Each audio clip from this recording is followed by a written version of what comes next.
श्रीमद कुंज विहारणे नमः। श्री स्वामी हरिदास विजय तेतराम।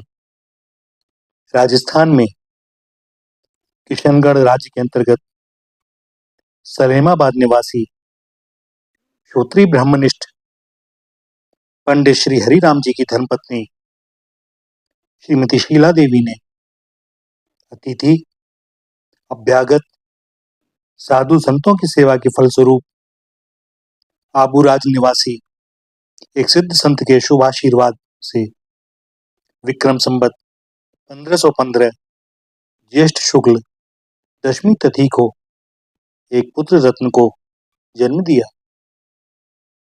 उस समय अद्भुत बात यह हुई कि जन्म के कुछ ही समय के बाद वह शिशु बोलने लगा। यथा समय उस बालक के सारे शुभ संस्कार बड़े आनंद के साथ संपन्न हुए, किंतु इस बालक को ऊंचे टीलों पर बैठने का बड़ा शौक था। अतः उसे सब लोग टीला के नाम से पुकारने लगे। यज्ञोपवीत संस्कार के बाद इस बालक ने विद्याध्ययन प्रारंभ किया।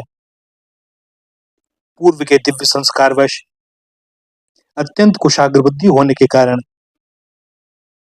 यह बालक अत्यंत अल्प समय में सभी शास्त्रों में निष्णात हो गया। विद्या का फल है विवेक की प्राप्ति।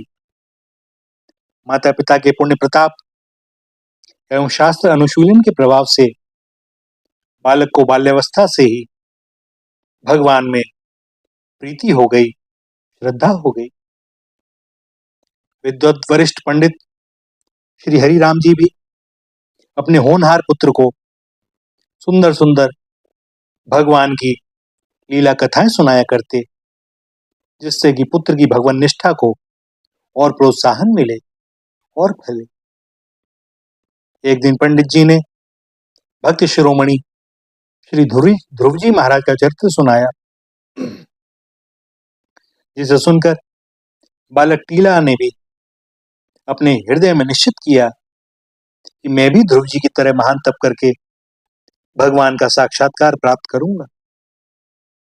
और फिर माता पिता की आज्ञा लेकर श्री हनुमान जी के दिव्य आदेश से श्री मथुरापुरी में आकर श्री टीला जी ध्रुव टीला पर आकर तप करने लगे। भक्त वत्सल भगवान ने भक्त के मनोरथ को पूर्ण किया। श्री टीला जी से भगवान ने वर मांगने को कहा। ये बोले, प्रभु आपका दर्शन पा लेने पर तो कुछ भी पाना शेष नहीं रहता, अतः मैं आपसे क्या मांगू। मुझे और तो कुछ नहीं चाहिए, किंतु एक अभाव मेरे मन में खटकता रहता है कि मैंने प्रत्यक्ष में किसी संत सदगुरु से वैष्णवी दीक्षा नहीं ली है। आज तक मैंने जो कुछ भी भजन साधन किया है वह या तो ग्रंथों के आधार पर या मेरे पूज्य पिताजी के द्वारा मुझे जो कुछ बताया गया है उसे ही सुनकर समझकर। अतः आपसे यही प्रार्थना करता हूं कि आप मुझे मेरे श्री सदगुरुदेव से मिला दें। श्री भगवान ने कहा, टीला जी, जिस प्रकार सुयोग्य शिष्य परम योग्य सदगुरु का अन्वेषण करता रहता है, उसी प्रकार परम योग्य सदगुरु भी सुयोग्य शिष्य को खोजते रहते हैं। मैं तुम्हें वरदान देता हूं कि तुमको घर बैठे परम सिद्ध संत सदगुरु की प्राप्ति होगी। ऐसा वरदान देकर भगवान अंतर्ध्यान हो गए और श्री टीला जी भगवान की उस भुवन मोहिनी छवि का ध्यान करते हुए निरंतर भजन पारायण रहने लगे। बड़े बड़े संत महंत इनका दर्शन करने के लिए आते थे और ये भी सबका बड़ा स्वागत सत्कार करते। सो इनके यहाँ संतों की भीड़ लगी रहती, खूब सत्संग होता। इनकी योग्यता देखकर वैष्णव संत आपस में विचार करते, यदि टीला जी विधि पूर्वक किसी संत से वैष्णव दीक्षा ले लेते तो सोने में सुगंध हो जाती। परंतु इनकी सिद्ध स्थिति को देखकर किसी को उनसे यह कहने का साहस नहीं होता था। कोई कोई वयोवृद्ध संत बड़ी युक्ति से हंसकर कहते, टीला जी, आपकी सिद्ध स्थिति के बारे में किसी को कोई संदेह नहीं है। आप सत्संग की बात भी बड़ी अच्छी कहते हो, लेकिन न जाने क्यों उनमें मिठास नहीं आती। क्या आपने अभी तक गुरु का वर्ण नहीं किया है क्या? क्योंकि मिठास तो गुरु मुख होने पर ही आती है। टीला जी कहते, महाराज, मैं क्या करूं, अब तक मेरे ऊपर कृपा ही नहीं हुई। जिस दिन कृपा होगी उस दिन स्वयं भगवान मेरे गुरु बनकर आ जाएंगे और मुझे कृतार्थ कर देंगे। संत कहते कि आपके यहाँ तो नित्य अनेकों संत भगवान आते हैं, आप किसी से भी दीक्षा ले लीजिए। और तभी हाथ जोड़कर विनती करते कि महाराज, फिर आप ही कृपा कर दीजिए ना, मेरे कंठी बांधकर मुझे मंत्र दे दीजिए। और इतनी विनय सुनकर जब कोई कंठी बांधने लगता तो ये अपने सिद्धि बल से टीला सहित ऊंचे उठ जाते और सामने बैठे संत का हाथ इनके कंठ तक पहुंचता ही नहीं। संत संकुचित हो जाते। धीरे धीरे यह बात सर्वत्र फैल गई और संतों ने मिलकर श्री पयहारी जी से कहा, आप परम सिद्ध हैं, यदि आप चाहें तो श्री टीला जी को कंठी बांध सकते हैं।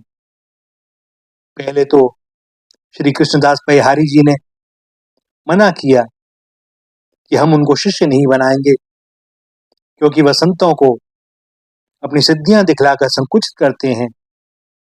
किंतु जब संतों ने बड़ा आग्रह किया तब श्री कृष्णदास जी पयहारी श्री टीला जी के यहाँ आए। श्री पयहारी जी ने भी टीला जी से वैष्णवी दीक्षा लेने की बात चलाई तो टीला जी ने पूर्व अभ्यास के अनुसार इनसे भी कंठी बांधने को कहा। जब पयहारी जी इन्हें कंठी बांधने लगे तो ये टीला सहित ऊंचे उठ गए। तब श्री पयहारी जी ने भी अपने हाथ को और बढ़ा दिया। कुछ देर तक यह बढ़ा बढ़ी की क्रिया चलती रही। उपस्थित संत समुदाय बड़े कौतूहल पूर्वक इन दोनों सिद्धों के सिद्धि बल को देख रहा था। तभी श्री कृष्णदास पयहारी जी ने बड़ी स्फूर्ति से अपने हाथ को बढ़ाकर टीला जी के गले में कंठी बांध दी और उनके माथे पर हाथ धरकर बोले, बस बस, देख लिया तुम्हारी सिद्धाई को, अब नीचे आ जाओ। श्री टीला जी सदगुरु को पाकर उनके चरणों में गिर गए, कृतार्थ हो गए। अब श्री पयहारी जी ने इन्हें उपासना का रहस्य समझाया और इनका नाम रखा श्री साकेत निवासाचार्य जी। श्री गुरुदेव के द्वारा वैष्णव मंत्र की दीक्षा पाकर श्री टीला जी ने अपने को परम धन्य माना।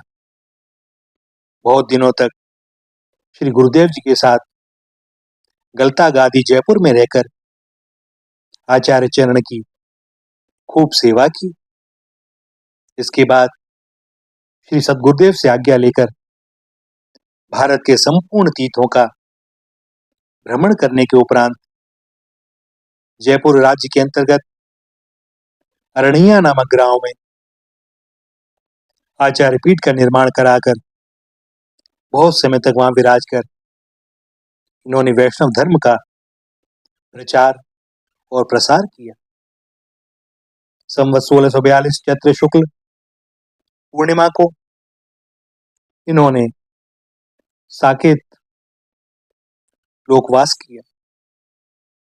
भैया, गुरु और शिष्य ये बड़ा अलौकिक संबंध है, लौकिक नहीं। आज जिस तरह से लोग गुरु खोज लेते हैं और गुरु जिस तरह से सबको कंठी दे देते हैं, भैया हमारे यहाँ ऐसा न कभी हुआ पूर्व काल में, और ना ये शास्त्रीय आज्ञा भी। शिष्य गुरु को कैसे खोज लेगा? सत्य तो बात यह है कि गुरु ही खोजता है सदशिष्य को, क्योंकि गुरु के रूप में और कोई नहीं होता। भगवान ही उतरते हैं एक नया वेश धरकर, स्वरूप धरकर। कृष्णम वंदे जगत गुरु। और इधर हम चेष्टा करते हैं कि भीड़ जिनके पीछे चल रही है उन्हें हम पकड़ लें। भैया पकड़ भी लोगे, उन्होंने नाम भी दे दिया, लेकिन वहां जो व्यवस्थाएं चल रही हैं उसमें न तो उन्हें याद है कि तुम इनके शिष्य हो, और ना ही उनके पास समय है कि वे तुमसे मिल भी सकें। और भैया जो संसार में पड़ा हुआ है वह स्थिति कैसे देगा? जब तक गुरु ही समर्थ ना होगा तो शिष्य कैसे समर्थ बनेगा? पूर्व काल में लोग गुरुकुलों में जा करके बड़ी सेवा करते थे, वर्षों तक गायों की आश्रम की सेवा करते और गुरुदेव के शरण में बने रहते। ये जब चाहेंगे, योग्य समझेंगे, तब कृपा करेंगे। और भैया भगवान की कृपा ऐसी ही होती है। जब तक आप शून्य नहीं होते, जब तक मस्तिष्क में बुद्धि, तर्क, वितर्क, संशय ये सब भरे हुए हैं, तब तक कोई अलौकिक तत्व, अलौकिक शब्द का वहां प्रवेश कैसे हो? कोई दे भी देगा तो तुम उसे लौकिक भाव से ही लोगे, उसका महत्व न समझ पाओगे। हमें सरलता से जो चीजें मिल जाती हैं, कभी चिंतन करना, क्या हम उनका महत्व समझ पाते हैं? भगवान ने अहिति कृपा करके यह मनुष्य देह दे दी, क्या भगवत प्राप्ति के लिए हम इसका सदुपयोग कर पाते हैं? नहीं, हम तो विषय भोगों में रम जाते हैं। आज भोग लो, कल मिली न मिली।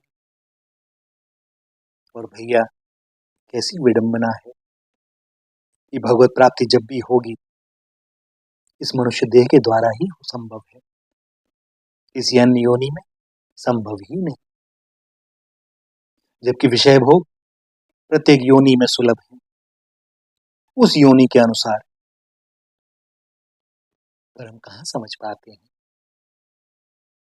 चिंतन करें, विचार करें, शास्त्रों की बात माने, सदगुरुदेव मिल जाए तो भैया उनकी शरण में रह करके प्रयत्न करें, चेष्टा करें अपने सुधार के लिए, और करें श्री श्यामा श्याम से प्रार्थना।